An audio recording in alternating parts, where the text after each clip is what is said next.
Con un pie en la moneda, en TEDx, en revisando la historia, la vida y las propuestas de quienes buscan la presidencia de la República para el próximo periodo que se inicia en el mes de marzo del año 2026. Hoy me acompaña alguien que, previo a ese evento, está inserto dentro de la primaria que se va a verificar el día 29 de junio. Está dentro de los cuatro ases, el póker del oficialismo, que busca precisamente un candidato único para esta elección. Es diputado, tiene una larga trayectoria política y, entre otras cosas, va por el Frente Regionalista Verde Social. Hoy me acompaña el diputado Jaime Mulet. ¿Cómo está, Jaime? Gracias por venir a TEDx. Bueno, muchas gracias por la invitación. Aquí estamos muy bien, la verdad, Eugenio. Muy bien, muy bien. No hay Bueno, yo ningún- le contaba que tenemos usted y yo una coincidencia astrológica, ¿ah? Porque Interesante. los dos nacimos el mismo día, pero con 10 años de diferencia. ¿Usted mayor o menor? No, no. Yo nací en 73, No, nació en el 63. 63, justamente. 61 años, Así es. exactamente. 61 años. ¿Y el carácter qué tal? Rey, ¿Ah? sol. Pero No, bien, buen ¿qué tal el carácter. carácter? El Buen carácter. carácter, de repente un poquito explosivo, pero en general bien. No, tengo buen carácter. ¿Qué hace explotar a Jaime Mulet? Injusticia fundamentalmente. Lo que más me frustra y me hace explotar es la injusticia. Eso es lo que más me molesta. ¿Sí? Claro. Bueno, Juan Gaspar Mulet Mulet, Bou, Bou, mi padre. padre. Carlota Martínez Franco, la madre. Así es. Exactamente. Catalanes por todos lados, ¿no? Mi padre de familia de Mallorca. De Es Mallorca. parecido a Cataluña. Ujú. Pero de Mallorca llegaron mis abuelos, no mi padre. Mis abuelos llegaron de Mallorca. Mi madre, chilena, bien chilena, Bien chilena. bien chilena. Y la familia Mulet, ¿cuándo llega a Chile? ¿Por qué llega a Chile? La familia Mulet llega a Chile a principios del siglo XX, en 1902, 1903. Ujú, Pues los españoles estaban, digámoslo así, muertos de hambre en Mallorca, digamos, ujú. había una sequía brutal. España, uno de los periodos más difíciles de España a principios del siglo XX, después de perder la guerra con Cuba. Y bueno, hay muchos españoles que emigran a Argentina, a Chile, en fin, ya toda América. Y ahí llegaron mis abuelos, casados ya, mi abuelo y mi abuela, a quien yo no conocí, pues murieron antes que yo naciera. Y bueno, eran agricultores, gente del campo. Mi abuelo era trabajador del campo, era una persona que sabía destilar alcoholes, digamos. Ajá. Y llegaron a Chile y bueno, fue una familia de mucho esfuerzo. Y de ahí, el momento en que se instalan en Vallenar, sus abuelos se instalan en Vallenar. Mis o- abuelos se instalan en el Valle del Huasco, no Perfecto. en Vallenar, sino que más bien hacia el campo, hacia el interior. Y también tuvieron después en la ciudad de La Serena, en Atacama. Ya, y es ahí donde se desplazan. Justamente en la región de Atacama, ¿Y usted por qué de nace Coquimbo. en Vallenar? Porque ahí se instala después mi padre, mi madre. Mi madre es vallenarina de toda la vida. Y vivimos siempre en esa ciudad donde mi padre se radica y mi madre siempre fue de Vallenar y hemos estado y sigo, mi madre sigue viviendo en Vallenar, mi Ujú. padre ya no está con nosotros y yo tengo una casa ahí en Vallenar, en fin, es mi ciudad natal, mi terruño, una El ciudad terruño. relativamente pequeña, pero es mi terruño, Vallenar, Vallenar, tierra querida. ¿Una infancia feliz? Sí, muy feliz, diría yo, muy intensa también. Como niño muy feliz, somos una familia de 7 hermanos, 7 hermanos. 4 mujeres, 3 hombres, Ah, pero me marca un poco, no obstante, sigue siendo feliz la dictadura, digamos. Ya a los 10 años, nací ujú. el 63, el golpe, y eso obviamente cambia un poco la vida de mi padre particularmente, donde él es un opositor a la dictadura, que de alguna manera lo vigilan en el pueblo y ahí es detenido un par de veces, gracias a Dios no le pasaron mayores cosas, pero... Y a mí me empieza a marcar en la política a muy temprana edad esa situación, esa es la verdad. Es precisamente el golpe del 73 y el inicio de la dictadura lo que de alguna manera lo empuja tempranamente, porque estamos hablando de 10 años, lo Más que empuja. el golpe, pues el golpe lo vivo escuchando la radio con mi padre, y mi padre era un hombre que se opone de inmediato al golpe. ¿Tu padre Muy militaba en cercano. algún partido? Era demócrata cristiano. Perfecto. Mi ¿Quién padre formaba fue, entonces los demócratas cristianos que estaban en que contra del fue golpe, digamos? exactamente, tuvo una postura muy clara desde el principio. Y no te diré que cedía yo, pero después yo empecé a acompañar a mi padre, siendo muy pequeño, estando en la educación básica, a las reuniones que hacían clandestinas. Mi papá después presidía la Comisión de Chile en Derechos Humanos en la provincia del Huasco. Y yo era muy amigo de mi padre, muy regalón también, y lo acompañaba a todas partes. Ujú. Mis hermanos mayores empezaron a irse a la universidad y como que se fue achicando la familia y yo lo acompañaba a todas partes y me fui metiendo en esta cosa o viendo. A veces vigilaban a mi papá, cosas muy divertidas. Y había gente que mantenía esto viva la mecha de la política, digamos, la luz de la política. Y me mandaba a mí de repente, porque había gente que estaba vigilando la casa. Iba yo, de repente tenía que ir, por ejemplo, a un bus a esperar a un determinado señor, y en Ujú. bicicleta. El señor nos pasaba una serie de revistas y cosas que tenían que ver con comunicaciones internas. Digamos entretenido, pero me tocó eso de niño. Y entonces me fui metiendo en ese ambiente. Es una responsabilidad bastante grande para tener 10 años, digamos. O sea, O tenía 12, 12, 13, 13, claro. claro, era niño, pero yo siempre fui un niño bien avispado y obviamente con algún grado de inocencia y cuidado, pero fue así. Y después, bueno, el liceo, después el Barro Arana, me vine interno al Barro Arana Ya en vamos a tercero y meternos en el cuarto limba medio. también, que En también vano, claro, y que ahí ya encontré compañeros de otros lugares del país que tenían la inquietud política. Después la universidad siempre metido ya en la oposición a Pinochet con fuerza. entiendo entonces que Jaime Mulet tiene como gran pasión la política desde muy niño. Se Sí, encuentra con la política por un tema básicamente familiar y por la coyuntura y por la de la coyuntura, época. claro. ¿Qué otras pasiones tiene Jaime Mulet? Yo te diría el amor por la tierra. ¿Ah? Yo soy un enamorado del Valle del Huasco, de la región de Atacama. Es muy fuerte. A veces hay posibilidades, no sé, pues, de viajar, a lo mejor un viaje al extranjero, que a veces ocurren en el Parlamento, te invitan. Y generalmente prefiero estar en mi zona. Ujú. Y no te voy a decir, oye, no, para ir a trabajar necesariamente por la gente, sino hay tanto que hacer, digo yo, en Chile, en la región, que es muy fuerte la pasión por el territorio, te diría yo. Ujú. Y la responsabilidad que siento con el cargo que ostento cuando he ostentado cargo. Otras veces, obviamente, he pasado periodos en mi vida fuera del Parlamento, en fin, trabajé mucho desde muy chico también. Y, ¿En qué trabajó, por y, ejemplo?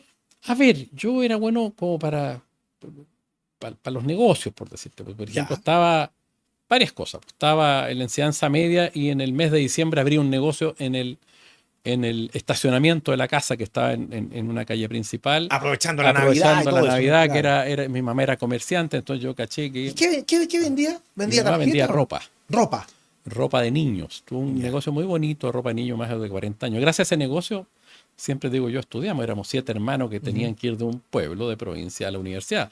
No había que pagar solo universidad, sino que también pagar pensión, te fija viaje y todo eso. Entonces, mi madre era muy, muy, muy interesante en eso. Mi padre era profesor, más idealista, mi madre más terrenal, lo diría. ¿Ah? Ujú. Y los dos me formaron, creo yo, de los dos aprendí muchas cosas. Mi madre muy práctica. Y entonces yo le ayudaba mucho en su negocio siendo yo muy pequeño. Yo iba a la escuela, volvía, le abría el negocio cuando ella no estaba.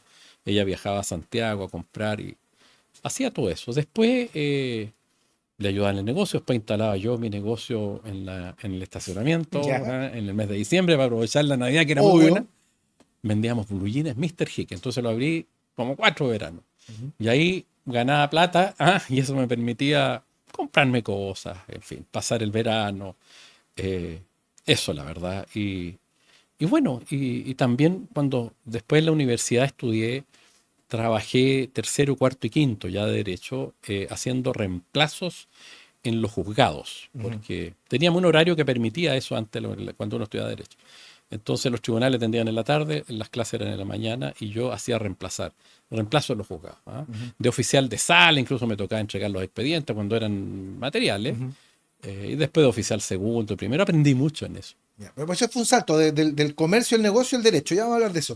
Le pregunto por otras pasiones. Por ejemplo, ¿a Jaime Molet le gusta el fútbol, por ejemplo? Sí, pero no soy futbolero No es como los futbolero. que, ¿Y los que, de los chico que algún deporte en comentan, particular? los que comentan el partido del domingo anterior. ¿Ah? No, me cuesta eso, No, no. los comentaristas deportivos no sirven de Ah, nada, creo yo. no, No sé no, si están de no. acuerdo conmigo.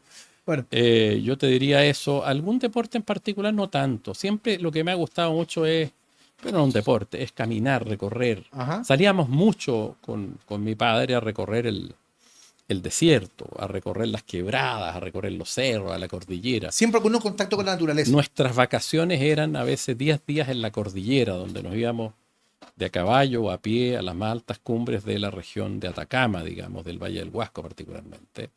Eso es muy bonito, siempre me gustó mucho eso y caminar, fíjate, pero no he sido un gran deportista, no, nunca. Nunca tuvo Pero una pasión no, te por el mentiría. deporte. Solo fui bueno en el ping-pong y gané varios campeonatos en la escuela, pero era Ah, ping-pong. ya, pero. Algo hice, no, sí, Sí. gané en la escuela, gané mi curso, fui a algunos interescolares de ping-pong. Bueno para la lectura.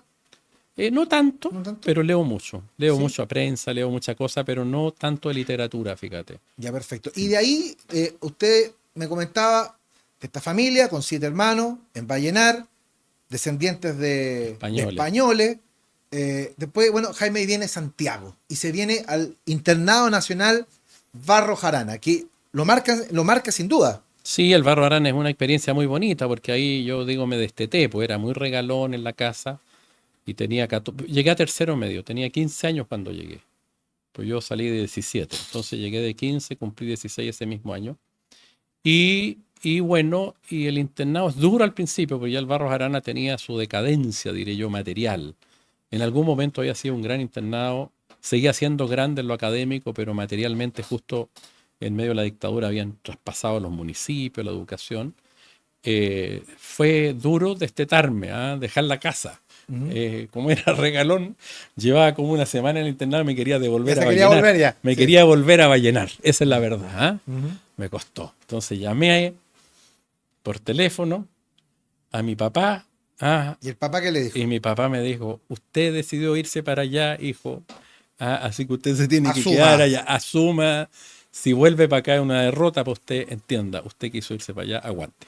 ¿Y por qué quiso irse para Santiago? No, no, o sea, ¿por qué quise? Porque quería mejorar, me estaba desordenando allá. Y me di Ah, cuenta. ok. Y Me desordenándose. estaba desordenando en el Sí. liceo, pues yo era buen alumno, entonces era el primer alumno o el segundo, siempre me iba bien en la escuela, pero estaba yendo en los pueblos así, pues nos arrancábamos en la sala, hacíamos la cimarra, cosas chicas, pero no íbamos a clase, de repente no íbamos a jugar dominó, no íbamos al pool, y me empecé a dar cuenta Ah, que... o sea, había más deporte que el eh, ping-pong, veo, ¿ah?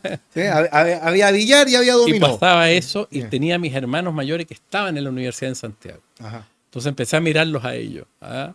Y uno estudia ingeniería, el otro estudia química, otro estudia ingeniería en Antofagasta, en fin. Y en Santiago había 3. Entonces dije, aquí como que la estoy haciendo mal. Y en algún momento le dije a mi papá eso, papá, ¿por qué? O sea, la ¿Qué me oportunidad vine? está en Santiago. Claro, ¿Y entonces me di siempre cuenta. quiso ser abogado? Sí, casi siempre, ¿Sí? sí, de ¿Y muy por qué joven. casi? ¿Qué quiso ser Profesor, me profesor gustaba también? mucho la docencia, Ya. profesor de historia y geografía, me gustaba mucho eso. Ujú, Pero opté por derecho. Me fue muy bien en la prueba de aptitud, la que se da antes, la PAES de hoy día. ujú. Y opté por derecho y opté por la Universidad Católica. Tuvo un muy buen puntaje que me permitía, la que ponía primero que A, y opté Ujú. por la Católica. Exacto, eso fue El 81. el 81, usted egresó el 80, se tituló el Egresé el 80. 80. Perfecto. Y el venirse a Santiago con 15 años, 16 años, igual era venirse a un Santiago que estaba todavía convulsionado y revuelto. Y además le toca además vivir la universidad probablemente en el periodo más complejo de la dictadura, que es entre el 83 y el 85. Claro, y las primeras Las protestas y primeras protestas manifestaciones, recientes, claro. sí, fue muy entretenido eso, fue una vida muy activa políticamente. Además era un hombre que tenía conciencia política, de manera que tenía claro mi lucha contra la dictadura y mi deseo de la democracia. De manera que desde el mismo internado escuchábamos la información, escuchábamos una radio Moscú, en fin, con los muchachos abajo las tapas, entretenido. Y después en la universidad, bueno, no, el primer año ya me metí en el movimiento ligado a la democracia cristiana, que estaba incipiente recién la DCUC, y se arma una primera ¿Es organización, ahí en fin. donde, es ahí donde se produce el primer contacto con la democracia cristiana o en el colegio también hubo En algún... el colegio me encontré con algunos hijos de demócrata cristiano que coincidimos. Yo era muy demócrata cristiano desde niño, desde la cuna, diré yo, porque tenía 5 años y yo escribía Tomish. Estábamos Ujú. en la campaña presidencial del 70 y mi padre era un hombre activo políticamente. Ujú. Bueno, y le toca vivir precisamente la dictadura en Chile y le toca vivir el plebiscito ya saliendo de la universidad. Bueno, el plebiscito, hay un plebiscito del 80 que está, que Claro, es el de la Constitución, ¿cierto? Donde escuché un discurso maravilloso de Eduardo Frei Montalva en el fue Caupolicán. Caupolicanazo. No fui, estaba bajo las tapas en el internado, porque todavía estaba en el internado con una Creo radio a que pila. ese discurso creo que lo transmitió, si no me equivoco, la radio Cope. chilena o la radio cooperativa, Una de una de las las dos dos. lo transmitió. Yo lo Sí. escuché en la radio, muy bonito. Bueno, y después, bueno, la vida universitaria, fui dirigente estudiantil los 5 años de Derecho, fui candidato al centro de alumno, perdí. En fin, estuve en todo ese proceso. Ujú. O sea, la política Ahí, de fuerte. ahí, de principio a fin. Después, bueno, ya viene todo el proceso posterior cuando vuelve la democracia. Usted de inmediato, pum, Seremi. Seremi de Justicia el 90. 90, pero llegué el 87 a Vallenar y me puse a trabajar, abrí una oficina, Ujú. ya me casé muy joven por primera vez. Con Flavia, No, me ¿no? casé primero con una compañera de la universidad, Ajá, muy joven, después me casé con Flavia Torrealba ajá. y me puse a trabajar, pues abrí una oficina, me iba muy bien, nos iba muy bien, digamos, y después fui Seremi 2 años solamente, Seremi Ujú. de Justicia, el primer gobierno estaba toda esa...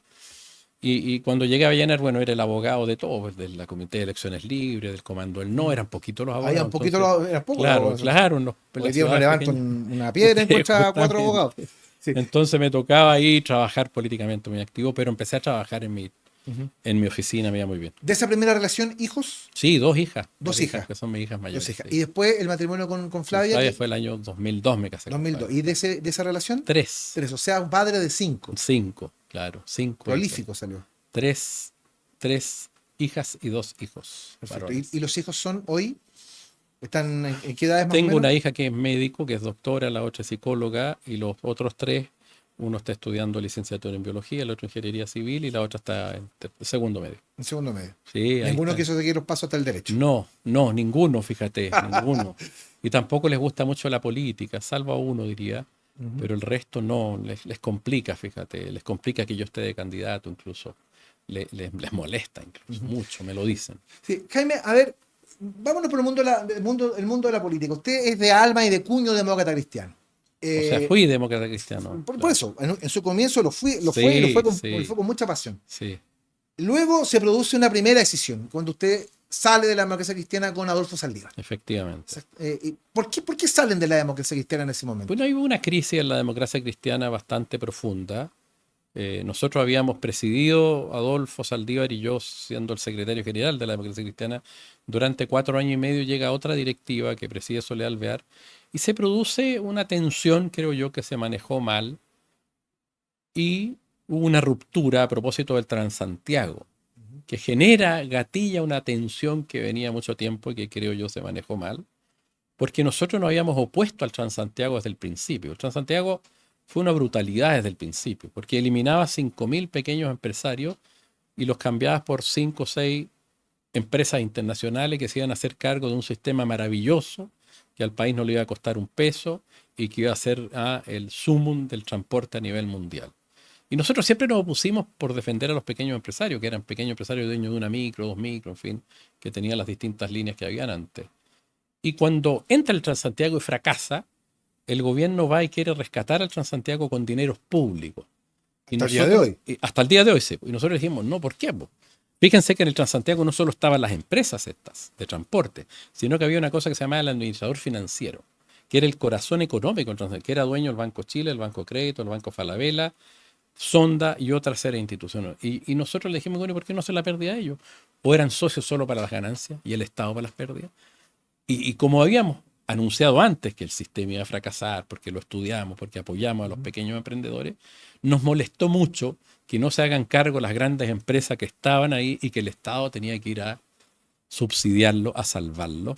Y nos opusimos a que el Estado, a través de una modificación legal, les dé plata al Transantiago. Y ahí, por esa razón, se produce una tensión y expulsan a Adolfo Saldívar de la ADC y un grupo de 5 diputados que nos vamos ahí. Eso gatilla el conflicto. Es básicamente un grupo de lo que se llamaba los colorines. Se llamaba Los de Colorines, esa época. efectivamente. Pero Fuimos. yo, a ver, perdón, Jaime, pero para entenderlo bien, yo puedo entender que el Transantiago haya sido el gatillante de la Exacto. situación.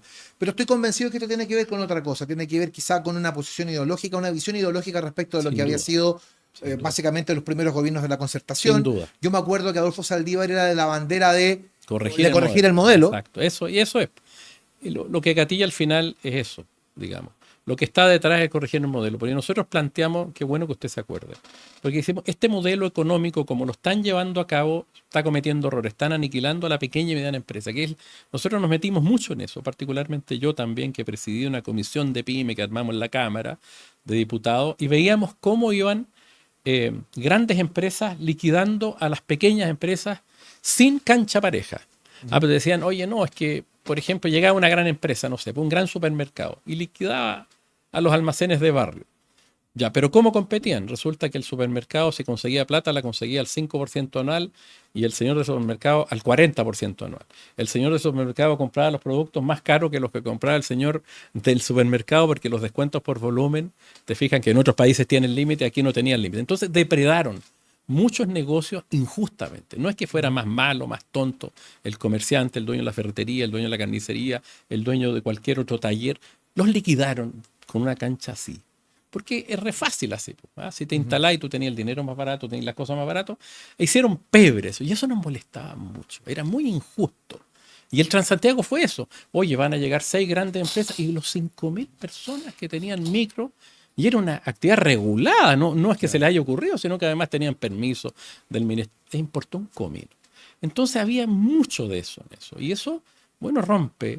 Y lo del Transantiago fue como la gota que rebasó el vaso y lo vimos muy injusto. El gran quiebre, si mal no recuerdo, era el 2009. 2008. 2008. Y después viene otro quiebre, porque ustedes se van, forman el Partido Regionalista de los Independientes, Claro. el PRI. Y yo ahí peleo con Y ahí donde Saldívar, usted pues. pelea con Saldívar porque al PRI se le ocurre apoyar en segunda vuelta a Sebastián Piñera.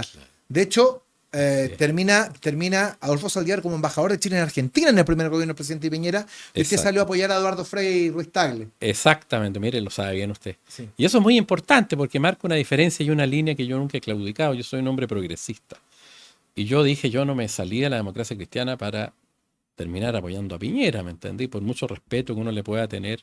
Y yo obviamente rompí ahí y yo no estuve dispuesto a apoyar a Piñera y fui con un grupo importante de compañeros de partido a apoyar a Frei, hicimos una declaración pública y me echaron del PRI, digamos, y ahí justo había perdido una candidatura senatorial en Atacama y bueno, y quedé fuera, sin partido y obviamente sin... Y es ahí donde se agarra de Marco Enrique Ominami. O sea, no...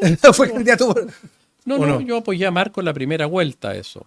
Apoyé a Marco ahí en la primera vuelta del 2009, Sí. digamos. Marco no sale y apoyé a Frei en la segunda. No, después yo vuelvo a mi región a trabajar en mis cosas. Y políticamente sí, digamos, en ese periodo apoyé a Marco. Marco armó el PRO, yo no me metí en el PRO, pero lo ayudé, digamos, en ese proceso. Marco había hecho planteamientos muy interesantes el año 2009 de ruptura y creo que hubo elementos comunes, Esteban Valenzuela, yo, Escobar, teníamos como un grupo de que habíamos sido parlamentarios también y estuvimos ahí en eso. Bueno, ya vamos a hablar del Frente Regionalista Verde Social, además lo veo que viene con todo el merchandising, porque viene con los calcetines verdes, los anteojos verdes, todo bien estudiado. Pero quiero preguntarle por su carrera parlamentaria. Usted lleva casi 20 años en el Congreso, Llevo, sumando dos periodos separados. salteados, que hay un periodo donde lo mencionaba 3 veces, después estoy 8 años fuera y ahora estoy en la segunda. Llevo 18 años. Bueno, la última fue quizá la más polémica y aquí La más dura. ¿Ah? Porque aparece este incidente, esta denuncia que hubo en algún minuto contra usted del famoso tema del cohecho pasivo, que más o menos para recordarle a la gente tiene que ver este tema con la minera Candelaria, que había una denuncia de que Candelaria había pagado a la Municipalidad de Tierra Amarilla 40 millones de dólares para que se desistieran de un juicio ambiental. Es básicamente eso. Y lo metieron a usted en el baile. Y finalmente la Corte Suprema lo termina por absolver, pero todo ese proceso, yo me imagino que fue muy complejo porque pone en jaque su credibilidad, pone en jaque su honorabilidad, y a tal punto que el mismo Gabriel Boric le quitó el respaldo públicamente a usted. Usted nunca me lo había dado tampoco. No, correcto, pero cuando se lo preguntaron a él directamente dijo, no, yo no apoyo a Mulet. Claro, sí. ¿Usted cómo recibió eso? Mire, yo siempre me las he arreglado sola. Yo tenía muy clara mi conciencia. Ese fue un típico caso de lawfare. Yo trabajé mucho contra las compañías mineras por lo poco que aportan en las regiones mineras. Mi primera campaña era buscar un royalty, buscar un recurso que pague las mineras que destruyen las comunas. Y a Tierra Amarilla la estaban destrozando un conjunto de mineras, entre otras compañía minera Candelaria. El pueblo se había ensombrecido, la contaminación. Ensombrecido porque las tortas de estériles tapaban y le daban sombra a vastos sectores. O sea, le quitaron hasta el sol. No solo le ensuciaron el aire. Entonces, tuve siempre una postura muy contraria y muy reivindicativa del aporte que le hacen a las regiones y yo creo que de ahí salió lo que inventaron en mi contra, que después obviamente gané en todas las instancias, como lo dije al principio. Claro. Pero fue un periodo duro porque un medio filtraron cosas, un medio hizo un reportaje, en fin. Pero esto deriva, insisto, a una a un ninguneo público del candidato presidencial. Duro, claro. Y así Yo todo lo converso con el presidente Boric después de esto. Después, claro, cuando ya terminó todo y quedó claro que era yo absolutamente inocente, en alguna oportunidad lo hablé con él, sí, efectivamente. ¿Qué le dijo? No recuerdo bien, pero no tuvo ninguna efusividad, digamos, o algo así excepcional. Creo que me da lo mismo eso. La verdad es que yo siempre he tenido la capacidad de valerme por las mías, digamos, y hoy día no le debo nada a nadie y eso me permite hoy día tener mucha libertad también para poder opinar, para poder expresar mis ideas y seguir enfrentando. Imagínate el Transantiago, las mineras fueron, el Transantiago era el Banco Chile. Lo que te digo, yo lo repetí en todas partes porque me da indignación. Qué fácil era meterse en un negocio donde tú, si tenías utilidades, son tuyas y si tenías pérdidas, las paga el Estado. Sí. Y eso es regla general en este país, ha pasado en otras ocasiones. En otras industrias. Después fueron las mineras y el royalty lo saqué en este gobierno. Después de 20 años, yo presenté el primer proyecto el 2004, estando en la democracia cristiana, y lo sacamos ahora. Y todas las mineras, no, que no van a haber inversión, que no se puede. Hoy día, incluso ayer leí en la prensa a propósito del Consejo Minero, dice que le está yendo estupendo, que les va bien. Ya, ¿te fijas? Dicho sea de paso, la minera Candelaria, que usted recuerda que es una de las que estaba en esto, bueno, acabo de leer una información que sus ejecutivos están siendo juzgados en Suecia por unos líos de traición a la patria, de sedición en Sudán. O sea, las empresas mineras hacen mucho por sus cosas y son capaces de cualquier cosa. Impresionante, ¿eh? La misma propietaria de Candelaria hoy día. Y lo digo porque revela contra quién uno lucha. Y ahora estamos, por ejemplo, contra las concesionarias, porque no sé si ha visto. Ya le voy a preguntar del tema del TAC. Y me tocó también la querella contra la farmacia. Entonces, siempre hemos estado en peleas duras. Y la verdad es que eso le da sentido a mi vida política. Esas peleas duras, porque mire, para lo demás está lleno parlamentario. Pero para enfrentar a las mineras, para enfrentar a la AFP, fui el autor del primer retiro, la ley lleva mi nombre. El primer retiro, el retiro humanitario. El retiro cuando no había vacuna, cuando estábamos todos confinados, cuando la gente no sabía cuánto iba a durar y cuando habían decenas y decenas o miles de ollas comunes. Lo hice yo. Y ahí está la ley, no es cuento. Sale la Pamela Gil. Nos ayudó harto la Pamela. Sí. ¿Para qué voy a decir que no? Además, ella es muy popular. Pero el proyecto de ley y la fórmula la doy yo.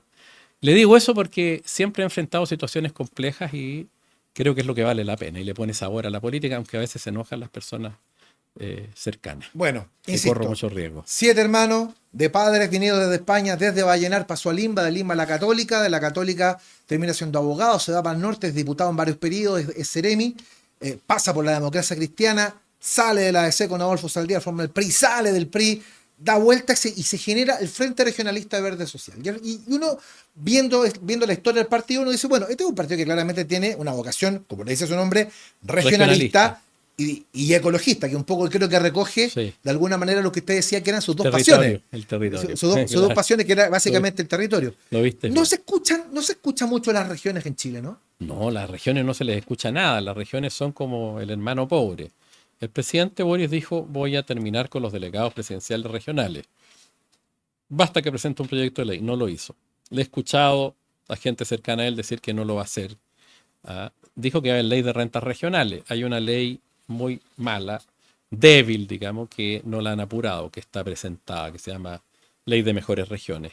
Este gobierno más bien ha centralizado el pocos recursos que asignan las regiones, que son el FNDR, Fondo Nacional de Desarrollo Regional, claro. Tiene que pasar por aduana, por la Dirección de Presupuesto de manera brutal. Entonces más bien ha habido retroceso. No, yo creo que Chile sería mucho más desarrollado si es que las regiones, y me refiero a regiones, comunas, si es que en el territorio se tomaran mayores decisiones, contaran con los recursos necesarios y los recursos humanos y materiales, y obviamente creo que tendríamos un país mucho más equilibrado social, política, ambientalmente. Creo que el centralismo le hace mucho daño al país. Sí, fíjese que estaba viendo el partido. Su partido es un partido a nivel nacional. Sí. No es el partido con más militantes de Chile, pero es un partido que está organizado. Sí. Y bueno, dentro de las críticas y los pelambres que uno escucha en el mundo de la política, que dice, bueno, claro, Jaime Muleta es candidato presidencial porque su señora era la presidenta del partido. Usted que tiene, en todas estas cosas de los romances, los matrimonios, todas estas cosas que ha salido en los últimos días, ¿usted qué responde frente a eso que parece ser, o algunos pueden interpretarlo como un conflicto de interés? No, pues yo respondo de la siguiente manera, como debe ser. La persona a la que usted se refiere se llama Flavia Torrealba, en primer lugar. Es profesora, es licenciada en Historia, es cientista política, ha sido consejera regional, ganó las elecciones internas en el partido con una amplia mayoría y fue elegida presidenta del partido.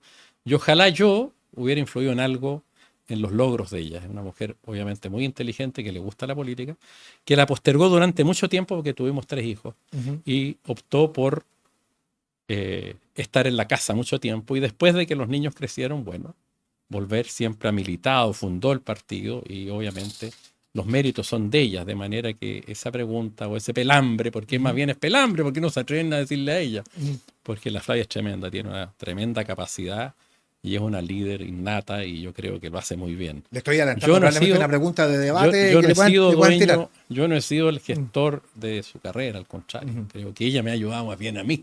A hacerle bien pero pero le vuelvo a decir. Y además tan cuidadosa que pidió permiso en todo este proceso de designación interno del partido. Se fue como 6 meses fuera para que se haga tranquilo. Fue a invitar a los otros posibles candidatos para que compitan en la primaria interna, a Esteban Valenzuela, que era mi candidato también para la primaria presidencial, a Esteban Velázquez y a otros líderes, claro. Buscando, no hay ninguna dificultad en eso. Ya. Pero usted entiende que va a ser una pregunta de la primaria, en el fondo le van a... Y tiene que ser así, pues sí, está bien, sí, uno tiene que ser abierto. Tengo la suerte de tener una compañera que es muy capaz, y yo creo que más bien ella me ha ayudado a mí que yo a ella. Bueno, hacerle bien honesto en eso. Sí. Bueno, pero usted me comenta, claro, que había otras opciones. Claro, estaba Esteban Valenzuela, estaba el senador Velázquez. A mí me gustaba mucho Esteban Valenzuela, que ha hecho una gran gestión en la agricultura, pero bueno, el partido me propuso y tenemos una propuesta que es lo más importante, la propuesta programática. Nos vamos a meter con esa propuesta de inmediato. Antes quiero preguntarle algo. Fíjese que estaba revisando la lista CERVEL, son como 350, casi 400 personas que están buscando firmas para ser presidente. Usted está en una primaria donde está luchando en igualdad de condiciones para intentar ser candidato a la presidencia. ¿Qué tiene que pasar por la cabeza de una persona para ser presidente? ¿Qué se necesita para ser presidente de Chile? Para hacerlo con seriedad, uno tiene que tener una propuesta política, una idea de país. Una idea de país que sea, por lo menos desde mi perspectiva, distinta a la idea o a la propuesta que tienen otros. Yo tengo una propuesta y hemos ido construyendo juntos, un conjunto de personas durante mucho tiempo, una propuesta. Y hemos ido acumulando experiencia también, porque no basta la propuesta. Hay que tener experiencia y hay que tener conocimiento. ¿Cómo lo vas a hacer tú? No solo el ideal, todos tenemos ideales, sino que una propuesta, cómo la ejecutamos y qué experiencia tenemos para llevarla a cabo. Yo tengo mucha experiencia en esto, no solo por haber sido parlamentario, por haber trabajado en el sector privado, por ser desde cabro chico una persona que trabajó, después estuve fuera del Congreso, obviamente también trabajando en el ámbito privado. No he vivido el Estado, digamos, más bien he tenido siempre mis emprendimientos. Y digo eso porque creo que es importante también decirlo. Y esa propuesta de país es la que hoy día nosotros estamos colocando y dándole a conocer a la ciudadanía. Eso pasa, si usted quiere entrar un poco en eso, en construir un Chile desde el territorio, desde las regiones.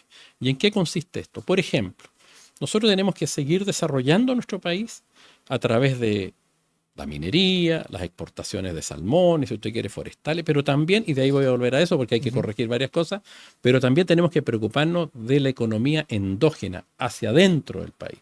Por ejemplo, la pyme, la agricultura familiar campesina, la pesca artesanal, la minería artesanal y pequeña, la economía circular, la soberanía agroalimentaria, la soberanía energética. ¿Por qué cree usted que Chile, que es el país que tiene la mejor y mayor radiación solar del mundo, no tiene techos solares?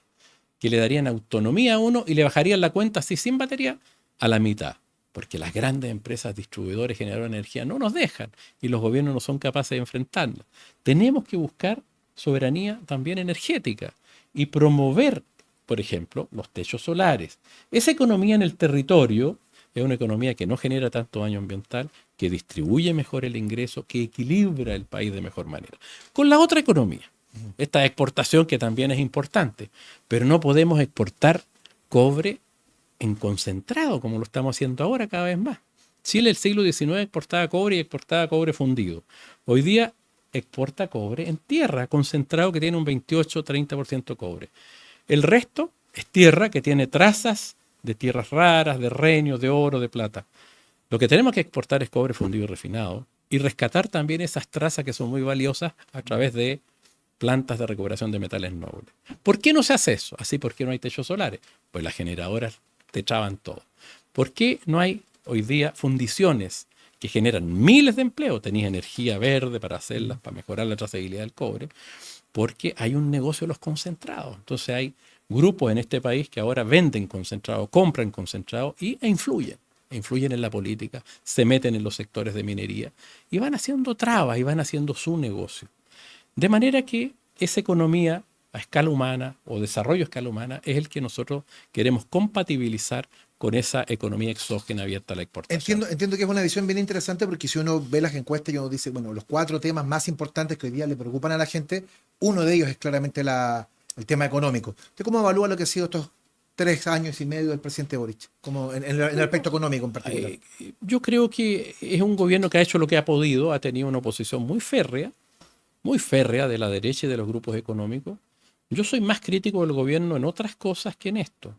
Porque fíjate, por ejemplo, antes de ayer revisaba la Bolsa de Comercio. La Bolsa de Comercio, cuando llegó el presidente Boris, estaba el IPSA, que es el índice de precios selectivos de acciones que uno permite mirar, a 4.500 el índice. Hoy día está a 8.300, ha subido más de un 80%. El crecimiento, las exportaciones están en 100.000 millones de dólares. Acá, Eugenio, hay un grupo que le está yendo muy bien, pero es muy pequeño. Y el país crece poco, sí, pero sigue creciendo. Le va muy bien. El problema es la distribución. Y ahí, por eso que esa economía y desarrollo a escala humana es muy importante para distribuir bien. Y creo que ahí hay un gran error en este país y creo que es lo que hay que corregir hoy día. Pues el país no le está yendo mal.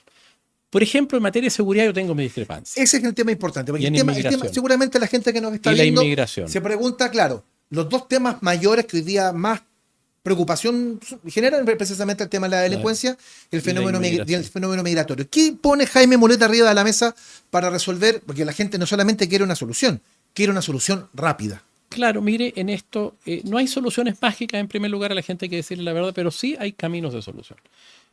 Respecto a la inmigración, yo creo que Piñera, que va a buscar gente a Cúcuta, comete un gran error y trae 800.000 venezolanos, los invita. Después este gobierno parte y dice no hay inmigración irregular, son todo como buena onda. Lo que hay que hacer, yo si soy presidente, el día 1, el día que dé mi discurso, en el balcón de la Moneda, hay que decirle al país y al mundo, mire, en Chile no caben más. No caben más inmigrantes. Y hay que dar la señal política. El país es como una casa, Eugenio. Y la casa tú podés recibir visitas. Llegaron tus parientes, tu hermano, tu familiar, ya. Pero no podés recibir visitas indefinidamente. Porque si no, ¿Cómo se traduce eso de no recibir les más vaya a visitas? perder la vida a las visitas y les vaya a perder la vida a los de adentro. Y eso es lo que pasó. Se colapsó la salud, la vivienda, la educación. Se llenó de inmigrantes irresponsablemente. El país no fue claro en eso. ¿Cómo se soluciona? Cerrando. Primero la señal política, que no la ha dado ni Boris ni Piñera. Piñera dio la señal contraria, fue invitar. Boris no ha dado, no ha invitado ni ha dicho que ha cerrado la puerta. Ya, Yo voy a decir usted que dice se cierra la puerta. la puerta se cierra. ¿En qué se traducen hechos concretos el cerrar la puerta? La señal política. Es muy importante la señal política, porque tú le avisas a la gente de los países de origen que aquí la cosa ya no va a ser a la polar, llegar y llevar. No va a ser tan fácil, primero. Y lo otro, bueno, tomar todas las medidas. Las relaciones con Bolivia se pueden endurecer. Bolivia es un pasadizo. Todas las camionetas que se roban en el norte de acá las venden en Bolivia. Y Bolivia necesita nuestros puertos. Hay que endurecer esa relación y decirle a Bolivia que nos ayude. O sea, endurecer la relación con Bolivia primero. Endurecer para que nos ayuden a terminar con los coyotes, con toda la gente que atraviesa toda Bolivia y entran por Colchane. Tienen que ayudarnos. Por ejemplo. Todos hablan de cierre de frontera. Sí, el cierre puede ser, digamos, pero lo importante es establecer niveles donde se respete de mejor manera todo lo que se puede hacer en regulación, sin violar el Estatuto Internacional de Derechos Humanos. Ahora, no es la solución mágica, te dije del principio. Y tampoco es una solución tan rápida. Pero en este gobierno ya han disminuido los flujos importantemente. Y si tú le dices no salga y estableces mayores niveles de control, mucha control tecnológico hay que tener, introducir mayores niveles de control tecnológico, repatriar a los que entran de manera irregular. Tienes que hacerlo. Ese es un detalle importante, porque usted dice, bien, en la Moneda, elegido presidente, no entra nadie más en la casa y eso se traduce en diferentes cosas. Pero ya tenemos full house, ya tenemos la casa llena. Sí. ¿Qué hacemos con la gente que ingresó por la ventana? Y mucha gente se pregunta, la gente inmigrante ilegal, ¿qué hacemos con esa gente? Yo creo que la gente que ingresó por la ventana, hay planteamiento. El otro día un candidato dijo que hay que regularizarlo a todos. Yo le hubiera preguntado, ¿cuánto te va a llevar tú a tu casa? Porque hay que verlo así también, pues, desde el punto de vista de orden práctico. ¿Usted no es partidario de regularizarlos a todos? O sea, no, por el solo Ministerio de la Ley, no soy partidario, no. Yo primero veo el índice de desempleo. Tenemos un índice de desempleo de cerca del 8 tanto, hemos estado entre el 8 y el 9. Es alto. Sí, no baja No baja. Entonces, si usted le va a decir, no, quédense acá y les da carta blanca, no, pues voy a seguir bajando los sueldos. Cuando hay más desempleo, bajan los sueldos. Y además, vaya a tener mucha gente desempleada. Tenéis que tratar de que se vayan, invitarlos a irse. A lo mejor hasta pagarle el pasaje, vuelta, buscar la manera de invitarlos, cumpliendo el Estatuto de Derechos Humanos para que se vayan, ¿te fijas? Y cerrando las puertas para que no entren más. Si tenemos cerca de un 9% de desempleo, no podemos hacer eso, eso es irresponsable. Entonces es muy fácil decirlo, yo sé.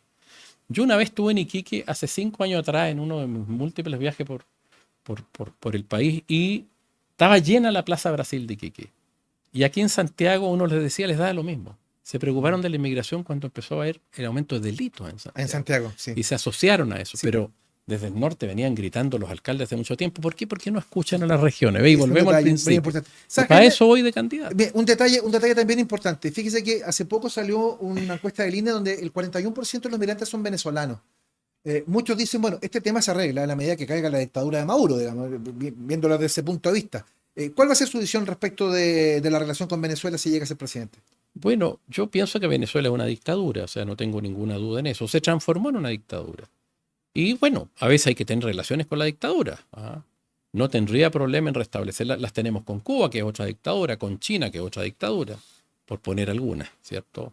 De manera que no me complica el hecho de tener relaciones si nos sirve además para generar los flujos de información, de repatriación.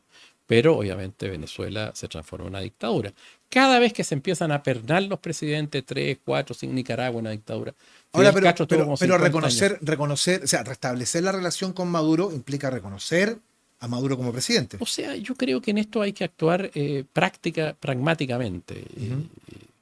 Yo creo que para los efectos de las relaciones internacionales muchas veces se dice que es presidente el que manda. Y si nosotros tenemos que mandar de vuelta a, por ejemplo, personas que están condenadas en Chile que vienen de Venezuela, los tiene que recibir el que manda. Y hay que tener esa relación, ¿te fijas? Más allá del valor que uno tenga respecto. Tenemos relaciones con Cuba, y en Cuba no es una democracia. Con China, China no es una democracia. Ni nunca lo ha sido. Socio comercial. Ni nunca lo ha sido China. Es una diferencia. Cuba fue democrática. Bueno, lo cierto es que usted lo menciona. Gente que está condenada, el tema de la seguridad a la gente le preocupa muchísimo. ¿Qué propone Jaime Mulet para de alguna manera 4 cosas. Reducir el hito de la delincuencia y me imagino también la sensación de inseguridad que tiene la gente? 4 cosas, digamos, además de lo típico. Primero, policía municipal. Yo soy partidario de crear la policía municipal. Estuve el otro día en la comuna de San Joaquín con el alcalde de San Joaquín y me pareció muy interesante lo que tiene. Estuvimos viendo, tiene 18 vehículos patrullando, tiene cerca de 80 personas trabajando en eso, tiene 100 y tantas cámaras, y ha logrado establecer un patrullaje muy efectivo que le ha disminuido los delitos en su comuna y felicito al alcalde Labra por eso. Tenemos que traspasar y transformar los guardias municipales en policías con armas no letales, codependientes de Carabineros y del municipio. O sea, usted es partidario de las taser, por ejemplo. Sí, partidario de las armas que tienen esa marca, ¿cierto? Eléctricas no letales. Electroshock, básicamente. Claro. Son eléctricas que no matan. Sí. Había otras también que eran como boleadoras, que iban también, que movilizaban, que contribuían también a contener a un potencial. Tenemos que acercar la seguridad a la gente. Eso es una diferencia. Lo otro que es muy importante es la ruta del dinero. La derecha generalmente se opone a avanzar en tema de alzamiento de crédito bancario. Hay hoy día, pero muy complejo. Hay que profundizar eso. La ruta del dinero es muy importante. El decomiso sin condena, que es una propuesta mía que tengo presentado un proyecto de ley hace bastante tiempo, que avanza poco. ¿Qué es lo que busca el decomiso sin condena? Quitarle los bienes a las personas que adquieren bienes ilícitamente, más allá del juicio penal. Por eso que es rápido, en 15 días, en 20 días, si usted no acreditó cómo se compró ese auto y tiene pinta de narcotraficante, va un funcionario y le dice, ¿cómo compró ese auto? Y si no acredita que lo compró con dinero de su contrato de trabajo, con una herencia, con que se sacó la confiscado. Listo, y pierde el dominio. Jodiste. Esa es la manera de desarticular, rapidito. Eso no le gusta mucho a la derecha porque dice que atenta contra el dominio. Pero es una manera eficaz que se está usando en algunos países del mundo. Y lo otro, cárceles más duras. Creo que eso es importante, la segregación penal. Darle oportunidad a los primerizos también es importante. Y prevención, que no se nos olvide. Prevenir. Bonito programa del alcalde Claudio Reagada, tiene 2.000 niños en un programa que los tiene todos los días del año ocupados. En la escuela, en deporte, en preparaciones de revisiones de salud, haciendo prevención, sacando a los niños de las garras del narcotráfico, del pito, de cómo los van captando y van generando la audiencia, los consumidores que son los que al final mantienen esto. Se fija usted, son los consumidores. Entonces, prevención, más fuerza, policía municipal, la ruta del dinero. Y no olvidarse, prevención. Es muy importante la prevención. Ya, ese es un detalle bien importante. Eso es fundamentalmente los temas que a la gente hoy día más le preocupa, la migración, la economía, y seguramente van a ser los temas del debate. Pero siempre hay preguntas políticas en esto. ¿Qué tiene Jaime Mulet que no tiene ni Carolina Toá, ni Gonzalo Vinter, ni Janet Jara en esta elección primaria? Yo creo que tiene la película clara, tiene experiencia, tiene convicción, conoce las regiones, ha dado peleas duras. Me gustaría saber cuál, digamos, peleas duras, el royalty. Cuando veo que la ley lleva mi nombre, me siento muy orgulloso, que están llevando recursos a prácticamente todas las comunas y que le sacamos una tajada a las grandes mineras de lo mucho que se llevan. Cuando veo el 10% primero siendo tan difícil con un partido que éramos 3 parlamentarios, con la Alejandra Sepúlveda, Esteban Velázquez, y lo hicimos, me gusta. Cuando doy las peleas por las multas del TAC y sale este Eduardo Frei en mi contra, la Cámara Chilena de la Construcción, que dicho sea de paso a hacer un debate y no me invitó, ya sé por qué. Porque bueno, porque hay que dar esas peleas. Esa lucha constante contra los abusos. Yo creo que en mi report de cosas que he hecho en la vida política es muy coherente. Y lo otro, que tengo experiencia. He estado en distintas etapas, distintas comisiones. Creo que tengo claridad de lo que hay que hacer por el país. Sí. La idea suya es apuntar al voto de centro, pensando en el voto de centro, quizá en el voto que a lo mejor simpatiza o puede simpatizar con la oposición, pero que a lo mejor le gustaría participar en la elección primaria. ¿Está por ahí? Mire, hay que tratar de ser bien abierto en esto, pero claramente hoy día hay un sector que no tiene expresión en esto. Bueno, la democracia cristiana, por ejemplo, su ex partido, sin ir más lejos. Por ejemplo, el voto creyente. Yo soy una persona creyente, soy un humanista cristiano que se inspira mucho en Eduardo Frei Montalva y también en lo verde en Manfred Magnif, que es otra persona a quien he leído y me gusta mucho lo que plantea a propósito del desarrollo a escala humana. Y yo creo que ese voto de inspiración cristiana es importante, hay un espacio ahí. Soy el único de los candidatos que tiene esos valores. Mis otros colegas son más bien ateos, agnósticos, y están en su derecho, por cierto. No tengo una mirada materialista de la historia, sino usted que... lo decía en una entrevista que usted no es marxista. Exactamente, sino que tengo más bien una mirada humanista, con claridad, donde yo creo que el propio hombre, y a través de actos cooperativos, de unidad, a través de la búsqueda del bien común, confío en el hombre y en la solución de los problemas. Yo creo que la sociedad se ha ido desarrollando más bien gracias a eso y ha puesto allí, digamos, la posibilidad de vivir un mundo mejor, como lo dijo el Papa, ¿cierto? Esta casa común, que lo dice en esa encíclica Alabaos Todos, ¿cierto? Que se llama, siempre se me olvida el nombre en latín, pero me acuerdo en español.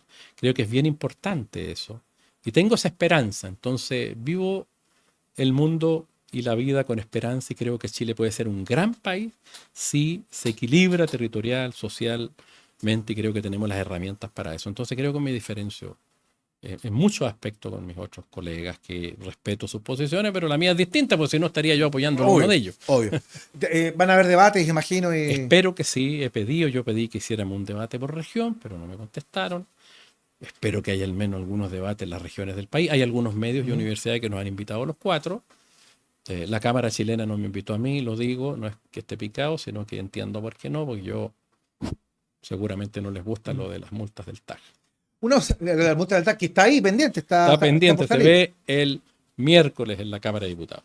Y si sale, sería otra estrellita. Otra estrellita acá para Mulet. Una estrellita más para Mulet. Jaime, una última cosa. Durante las últimas semanas hemos sido testigos de los casos de corrupción y todo eso. ¿Cuál es la decisión que tiene usted y qué haría usted como presidente para combatir precisamente ese fenómeno? Bueno, creo que el presidente Boris fue muy claro en esto. Dijo, caiga quien caiga. Y creo que hoy día estuve en una reunión con el ministro del Interior y me gustó mucho la propuesta del presidente. El recado es, porque el presidente está viajando, es que se investigue a fondo. Yo no tengo nada que ocultar y caiga quien caiga. Yo creo que ese es el camino, creo que es el camino correcto, no hay que ponerle ningún límite a eso, que la investigación se haga conforme al marco legal, que es lo correcto. Y si el que cae, cae. Así es la vida, esas son las reglas, y creo que la definición del presidente me pareció bien interesante, bien valiente. Confío en él, lo que no significa que confíe en el resto, pero en el presidente confío. Bueno, Jaime, el amante del territorio, el descendiente de los españoles, Jaime, el comerciante de oportunidad en diciembre, Jaime, el estudiante de Limba, Jaime, el abogado de la Católica, el diputado, el rebelde que se fue a 2 partidos, Jaime que quiere ser presidente. Jaime Mulet, gracias por venir a acompañarnos a Cantevex con un pie en la moneda para conocer más a alguien que, ¿por qué no? El día 11 de marzo de 2026 puede ostentar la banda que lo certifica como el presidente de todos los chilenos. Así que gracias por venir. Dios así lo quiera, pues muchas gracias a usted, Eugenio, y a todos quienes nos ven. Y con ustedes nos reencontramos en cualquier minuto aquí en TEVEX, conversando con los candidatos, con un pie en la moneda.